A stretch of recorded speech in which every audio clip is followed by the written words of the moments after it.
वही भारत जोड़ो यात्रा का यूपी में आज आखिरी पड़ाव है। बता दें, राहुल गांधी उत्तर प्रदेश में उन तमाम पहलुओं को छूने की कोशिश कर रहे हैं जिससे यूपी की सियासत होकर गुजरती है। इसको लेकर हमारी वरिष्ठ सहयोगी पूजा मोहन पांडे ने अजय कुमार लल्लू से खास बातचीत की। क्या कुछ कहा उन्होंने, वो भी आपको सुनवाते हैं।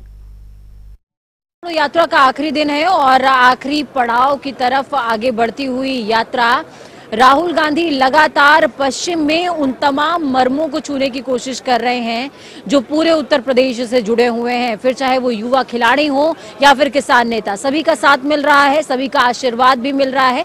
हमारे साथ में अजय कुमार लल्लू जी हैं, पूर्व प्रदेश अध्यक्ष हैं आप। सर, सबसे पहले जनता टीवी पर स्वागत आपका। मैं समझना चाहूंगी, देखिए, भारत जोड़ो यात्रा पर कल भी मैंने आपसे बातचीत करी थी, लेकिन आज आखिरी दिन है उत्तर प्रदेश में, तो लबुलुआब क्या है? देखिए, उत्तर प्रदेश के लोगों का अपार जन समर्थन, सहयोग, प्यार, दुलार, और जिस तरह चाहे वो बड़े हो, बुजुर्ग हो, महिलाएं हो, बच्चे हों, तमाम लोग बड़े पैमाने पर अभूतपूर्व स्वागत आदरणीय राहुल गांधी जी के भारत जोड़ो यात्रा का किया है। मैं समझता हूँ अस्मरणीय है, ये भूलने वाला क्षण नहीं है, ये सदियों तक याद रखा जाएगा। एलम की मैं बात करूं, एलम का चुनाव किया गया क्योंकि वहां से कांग्रेस की कई सारी यादें जुड़ी हुई हैं। उन यादों को कहीं ना कहीं ताज़ा करने के लिए, उस बंधन को और ज़्यादा प्रगाढ़ करने के लिए एलम का चुनाव किया गया। ऐसे में आपको क्या लगता है कि पश्चिम के साथ कांग्रेस का जो संबंध कुछ हद तक विस्मृत हो गया था, वो दोबारा से जागृत हुआ है? देखिए, ये क्षेत्र काफ़ी पुराना जाना पहचाना है और गन्ना बाहुल क्षेत्र है। उत्तर प्रदेश गन्ना, गंडक और गरीबी का क्षेत्र रहा है। जो मैं समझता हूं कि अगर आप इधर नहरों का जाल देखिएगा तो वो कांग्रेस के ज़माने में ही बना। शुगर फैक्ट्री मिल जितने लगी वो कांग्रेस के ज़माने में लगी। कभी चूड़ी उद्योग के रूप में जाना जाता था पश्चिमी उत्तर प्रदेश, कभी बुनकरों के रूप में जाना जाता था उत्तर प्रदेश, कभी पीतल उद्योग के रूप में जाना जाता था उत्तर प्रदेश, लेकिन सभी मृतप्राय की स्थिति में है।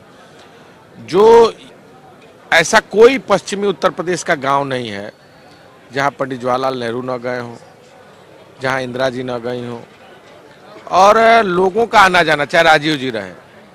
और आपको याद होगा कि भूमि अधिग्रहण बिल भी अगर भट्टा परसोल से शुरू हुआ था तो वो पश्चिमी उत्तर प्रदेश में किसानों से जुड़ा सबसे बड़ा जमीन के मुआवजे के सवाल को लेकर आंदोलन हुआ था। तो ये यादें जो पुरानी रही हैं, स्मृतियाँ रही हैं। बहुत सारे बड़े पैमाने पर स्वतंत्रता संग्राम सेनानी भी इस इलाके में, खासकर चौधरी चरण सिंह जी का एक घर, और चौधरी चरण सिंह किसानों के मसीहा के रूप में जाने गए। तो मैं समझता हूं कि यात्रा का जो परिप्रेक्ष्य है वो सभी यादों को पुनः जीवित करना, लोगों से जुड़ाव रखना, उनके विषयों को, मुद्दों को एक मंच पर लाना और उसे मजबूती के साथ उठाना, ये हमारा परंपरागत विषय रहा है। और मैं समझता हूं कि लोगों को जोड़ने की जो कवायद है, नफरत जो बड़े पैमाने पर खासकर पश्चिमी उत्तर प्रदेश में एक वर्ग विशेष के प्रति भारतीय जनता पार्टी ने बड़े पैमाने पर फैलाया है, तो धर्म की राजनीति को छोड़कर मुद्दों की बात हम करने आए हैं। मुद्दों की बात हम करने आए हैं, हम पश्चिम उत्तर प्रदेश की बात कर रहे हैं अजय कुमार जी। देखिए, पश्चिम उत्तर प्रदेश और हरियाणा दोनों ही राज्य सटे हुए हैं क्योंकि यहाँ से ये यात्रा अब हरियाणा में प्रवेश कर जाएगी, पानीपत में प्रवेश कर जाएगी, और दोनों ही राज्यों में भाजपा सरकार है। मुद्दे लगभग, जिस अंचल से आप प्रवेश करेंगे, लगभग सिमिलर हैं, ज्यादा अलग मुद्दे नहीं हैं। हाँ, राज्य अलग है तो कुछ विशेष मुद्दे अलग हो सकते हैं, लेकिन वैसे अलग मुद्दे नहीं हैं। ऐसे में आपको क्या लगता है कि भारत जोड़ो यात्रा लोगों के जहन में उनके मुद्दों को लेकर कितनी छाप छोड़ेगी? देखिए, आपको मैं 3-4 घटनाएं बताता हूं और ये जानना बड़ा जरूरी है आपको। कर्नाटक हम यात्रा करते हुए है, 40% कमीशन लेने वाली सरकार, पूरा बच्चा बच्चा जान गया। आगे आइए मध्य प्रदेश, किराए की गाड़ी और किराए की सरकार।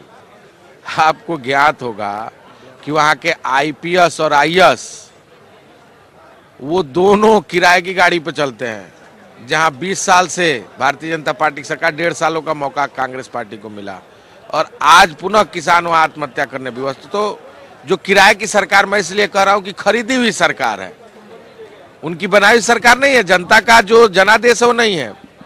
अब आप आइए, व्यापम जैसे घोटाले भी हैं। अब आप आइए उत्तर प्रदेश, तो उत्तर प्रदेश में अगर आप आएंगी तो ब्रांडिंग वाले बाबा का प्रदेश है।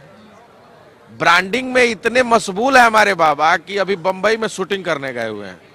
उत्तर प्रदेश तो संभल नहीं रहा है, जहाँ कस्टडियल मौत हो रही है, जहाँ व्यापारी आत्महत्या कर रहा है, जहाँ अन्ना जानवरों से किसान परेशान है, जहाँ गन्ना किसानों का 10,000 करोड़ से अधिक का बकाया है। ये उत्तर प्रदेश जो आज हर तरह से लोगों के साथ, जो लोगों ने उम्मीद की थी, उनकी उम्मीद को तोड़ता हुआ प्रदेश है, जहां बेरोजगार नौजवान अपने रोजगार वो तो इन्वेस्टर समिट के लिए गए हुए हैं। इन्वेस्टर समिट, ऐसा समिट जो अभी ऑस्ट्रेलिया के एक विश्वविद्यालय से किया तो 35,000 करोड़ का, वो विश्वविद्यालय ही फ्रॉड है। अभी किया तो पिछले समय में इन्वेस्टर समिट 1 लाख हजार पता नहीं कितना कितना करोड़ का, वो डाटा का खेल चल रहा है। मैंने कहा ना, ब्रांडिंग वाले बाबा का ये प्रदेश है, तो ब्रांडिंग में इतने मशगूल है, हजारों हजार करोड़। ब्रांडिंग वाले बाबा से कैसे लड़ेगी कांग्रेस? लड़ेगी, जमीन पर लड़ेगी, मुद्दों से लड़ेगी, विषयों से लड़ेगी और जनता के बीच में है। और यही तो एक विपक्ष का काम है कि जनता के बीच में जाए, उनके सवालों को उठाए, उनका दिल, भावना और विश्वास जीते हैं। तो हम जीतने की कोशिश कर रहे हैं।